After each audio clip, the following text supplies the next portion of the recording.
You always knew something was wrong, even when you couldn't explain it. It wasn't just money, opportunity, or recognition that was taken from you. It was energy, time, confidence, and peace.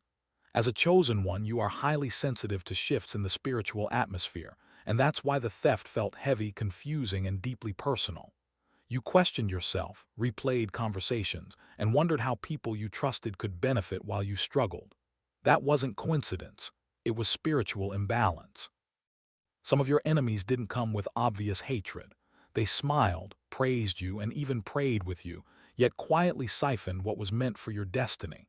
History shows us this pattern again and again. Joseph's brothers didn't look like enemies at first, yet they sold him out. Energy thieves often disguise themselves as supporters. Have you noticed how drained you felt after certain interactions? That was your intuition trying to warn you. This kind of theft doesn't always leave visible scars, but it leaves spiritual bruises. You may have felt delayed, stuck, or overlooked while others advanced using ideas, connections, or favor that once flowed through you. Many people watching Mirror of the Soul will recognize this feeling instantly. It's the pain of knowing you were robbed, but being unable to confront it without sounding bitter or defensive. Yet here's the truth most people miss. What was stolen from you was never fully transferable. Your enemies could take fragments, temporary advantages, but they could never take the source. They could imitate your style, repeat your words, or copy your work, but they could not carry your anointing. That's why their success always felt hollow and unstable, while your delays felt heavy but purposeful. Pause for a moment and reflect. Who benefited while you suffered in silence? Who advanced while you were forced to heal, rebuild, and grow stronger? Drop a comment below and share. Not names, but lessons. And if this resonates already, like the video and subscribe to Mirror of the Soul, because this message is unfolding layer by layer for those who are spiritually awake. Your enemies believed time was on their side. They mistook your silence for weakness, your patience for defeat, and your kindness for ignorance.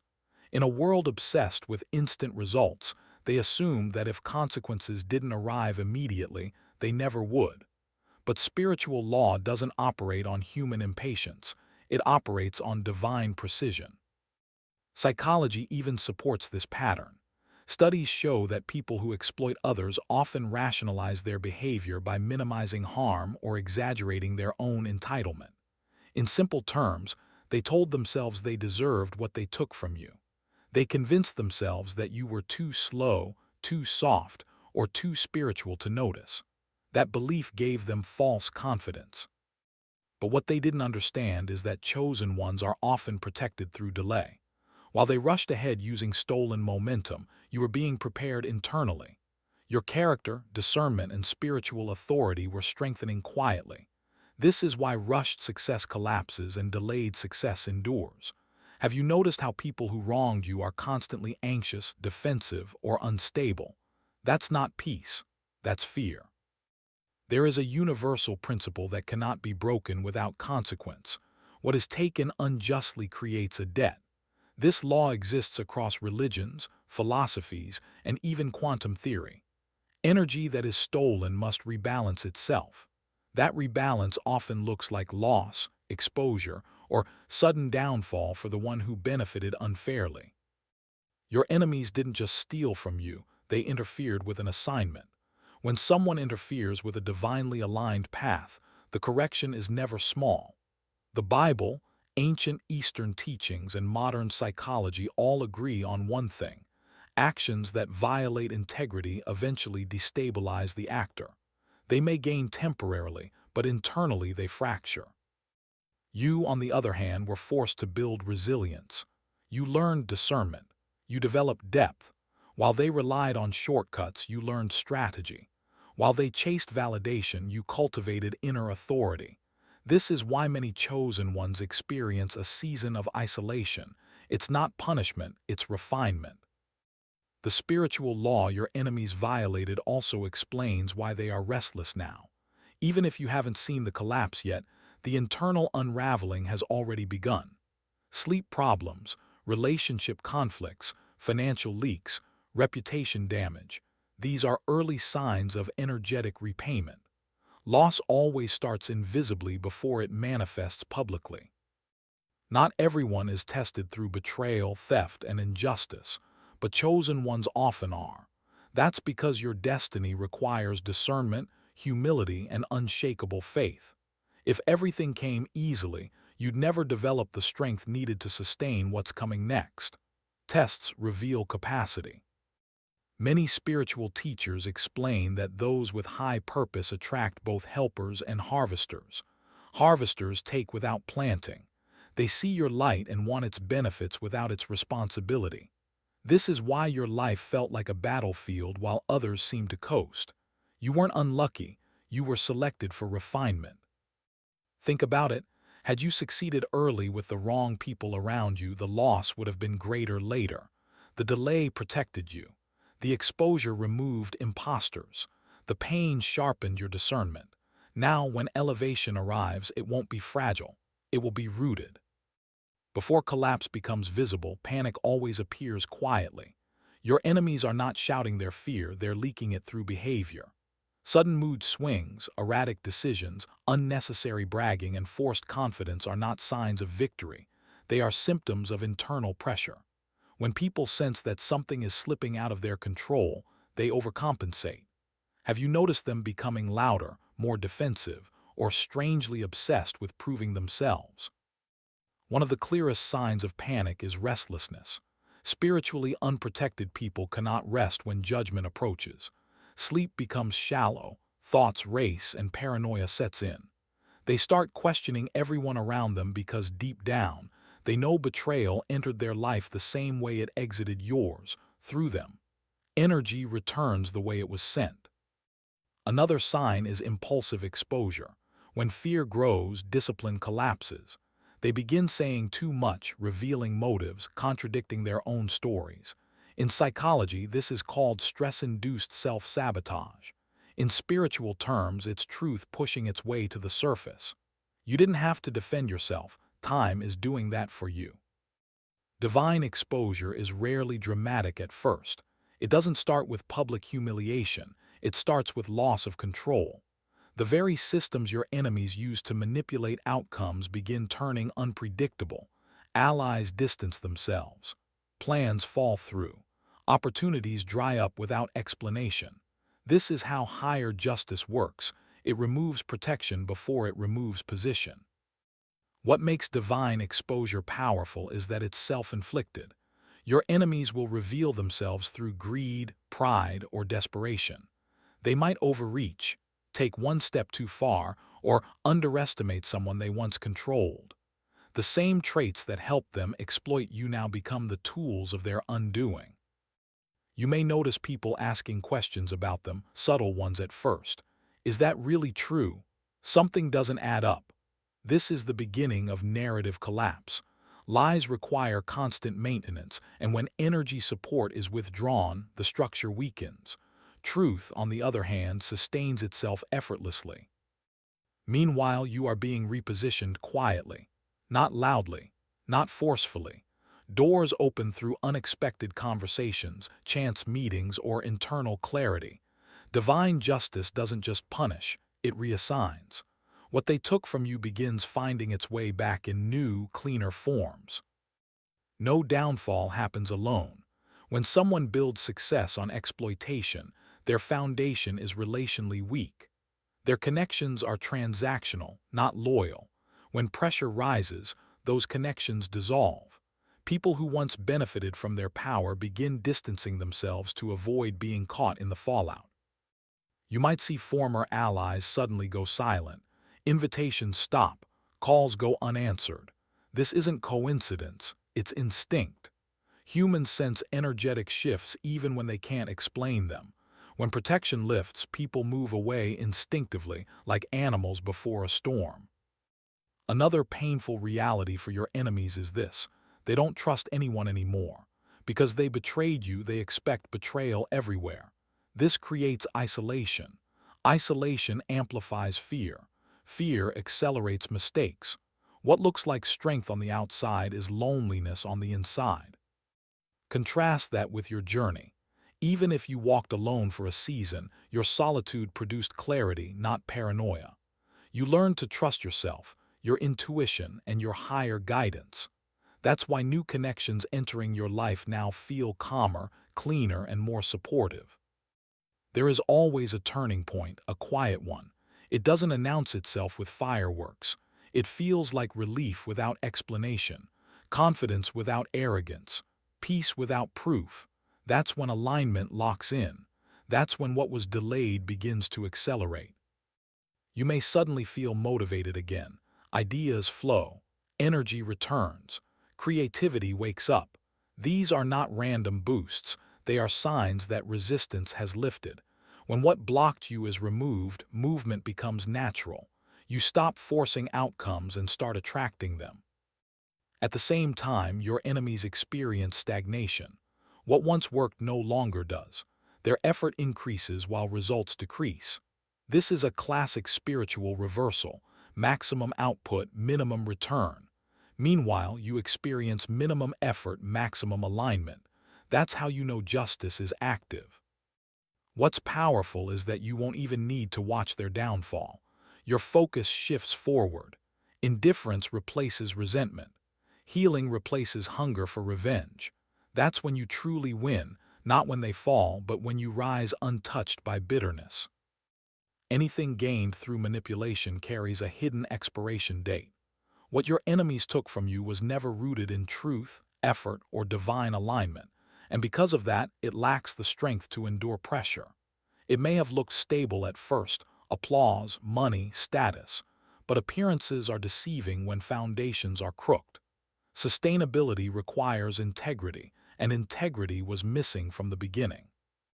You might have wondered why they always seemed to struggle to maintain what they took: constant stress, endless maintenance, fear of being exposed. That's because stolen success is like carrying water in cracked hands. It leaks no matter how tightly you hold it. Even psychology confirms this. People who achieve through unethical means experience higher anxiety and lower satisfaction over time. What they didn't realize is that they weren't just borrowing your ideas or opportunities. They were borrowing your momentum, and momentum cannot be owned by anyone outside its source. When divine alignment withdraws, borrowed momentum collapses. This is why their progress slows while yours begins to feel effortless again. Restoration never comes back the same. It comes back wiser, cleaner, and stronger. What you lost returns in forms you couldn't imagine when you were grieving. New opportunities appear that don't require compromise. New relationships feel mutual, not draining. New recognition comes without you begging for it. Spiritually, this is called compensatory alignment, when life doesn't just replace what was taken but upgrades it. You didn't lose your time, you invested it in growth. You didn't lose your voice, you strengthened it. You didn't lose your destiny, you protected it from premature exposure. Many people on Mirror of the Soul will recognize this moment when life suddenly starts saying yes again. Not loudly, not dramatically, but consistently. That consistency is the real miracle. Stability replaces chaos. Trust replaces hypervigilance. Your enemies, meanwhile, will be confused by your rise. They expected you to be bitter, broken, or stuck. Instead, you're calm, clear, and focused. That contrast alone becomes proof that alignment favors you. You don't have to announce your comeback. Your peace does it for you. Patience is not passive, it's disciplined trust. You waited not because you were weak, but because you understood that forcing outcomes would contaminate them.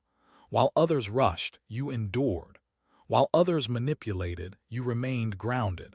That patience protected your future self. Divine timing often feels cruel until it reveals its purpose. You may have asked, why now? Or why them? But patience created separation. It filtered out people who couldn't handle longevity. It delayed rewards until your character matched your calling. This is why when success arrives now, it feels calm instead of chaotic. You're not scrambling to keep it. You're not afraid of being exposed. You know who you are. That confidence doesn't come from applause, it comes from surviving without it. Your enemies lacked patience, and impatience always demands shortcuts. Shortcuts lead to instability. Instability leads to collapse. The difference between you and them isn't talent, it's endurance. Your silence confused them. They expected retaliation, exposure, or emotional reactions. Instead, you withdrew, healed, and observed. Silence isn't weakness, it's strategy. It allowed truth to surface without interference. When you stopped explaining yourself, people began seeing patterns on their own. When you stopped defending your name, time defended it for you. Silence created space for divine justice to operate without obstruction. There's a reason powerful people speak less when outcomes are certain. You didn't need to convince anyone. Alignment was already at work. The less you said, the louder reality became. Now your silence feels different. It's not avoidance, it's peace. You're no longer trying to be understood by those committed to misunderstanding you. That alone is freedom. Downfall rarely happens slowly at the end. It happens suddenly. What takes years to build on unstable ground can collapse in moments. Your enemies may have felt secure for a long time, but that security was artificial. Once divine balance begins correcting itself, acceleration replaces delay. This is why it may feel shocking when everything starts unraveling for them at once: finances, relationships, reputation, inner peace. These collapses don't arrive separately because the root problem was never isolated. Corruption spreads inward before it explodes outward. You didn't cause this. You didn't speak it into existence. You didn't wish harm. The collapse happens because imbalance can only sustain itself temporarily. Once truth applies pressure, false structures crumble rapidly. You may even feel compassion instead of satisfaction, and that's how you know you've healed. When justice no longer excites your ego but confirms your freedom, you've outgrown the battlefield. At some point, anger simply runs out, not because the pain wasn't real, but because you processed it fully. Healing doesn't erase memory, it dissolves emotional charge. What once triggered rage now feels distant, almost unreal. This emotional neutrality is not indifference, it's mastery. Anger ties you energetically to people who don't deserve access anymore. Letting go doesn't excuse wrongdoing, it releases ownership over your emotional state. You grew beyond needing validation, apology, or acknowledgement. Their remorse, or lack of it, no longer defines your peace. That shift alone is evidence that you've already won internally. Your enemies may still replay the past, but you've stopped visiting it. And freedom begins the moment you stop returning to places that can no longer teach you anything. True elevation doesn't announce itself, it becomes undeniable. People notice the way you speak differently now, the way you carry yourself, the way opportunities come to you instead of you chasing them. Your growth speaks before you do. This is the phase where even those who doubted you begin reassessing their judgments. Not because you proved them wrong aggressively, but because your consistency rewrote the narrative quietly. Your enemies will hear about your progress through others. They won't need updates, you become the update. And the beauty is, by the time they notice, you're already focused elsewhere. What returns to you now arrives protected. Discernment guards it. Wisdom anchors it. Boundaries preserve it. You are no longer operating from innocence. You're operating from awareness. The lessons you paid for were expensive, but they purchased clarity. You now recognize red flags early. You trust your intuition faster. You no longer overgive to prove worth. This version of you cannot be exploited the same way. Not because people won't try, but because you've changed internally. And internal change creates external immunity. Survival mode teaches reaction. Healing teaches response. You're no longer bracing for impact, you're choosing direction. That shift is subtle but life-changing. Your nervous system feels calmer. Your decisions feel clearer. You don't rush into explanations or agreements. You pause, you assess, you choose. This calm isn't laziness, it's security. And security is magnetic. It draws healthier relationships, stable opportunities, and mutual respect. When survival ends, creation begins. That's where you are now. Your life demanded expansion. The pressure you faced was not meant to crush you, it was meant to stretch you. Small lives don't experience large opposition. You were targeted because you carried something valuable. Light attracts both guidance and resistance, but light always outlasts darkness. You didn't imagine your calling, you felt it, and now you're finally aligned with it. Smallness was never your assignment, preparation was. Your enemies unknowingly taught you discernment, boundaries, patience, and self-trust. They revealed what manipulation looks like. They showed you what misalignment costs. That lesson, painful as it was, saved you from greater loss later. Some people enter your life not to stay, but to sharpen you. You don't thank them, but you don't carry them either. Growth doesn't glorify pain, it extracts wisdom from it. You didn't lose, you transformed. They didn't win, they delayed themselves. What was taken from you returns refined. What was built against you collapses naturally. You are not behind, you are aligned. You are not forgotten, you are protected. And what's ahead of you carries peace, not pressure. If this message spoke to your spirit, like this video, subscribe to Mirror of the Soul and share it with someone who needs confirmation today. And now, a final question for you to reflect on and comment below. Are you ready to receive without fear what you once lost in pain? Your journey is just beginning.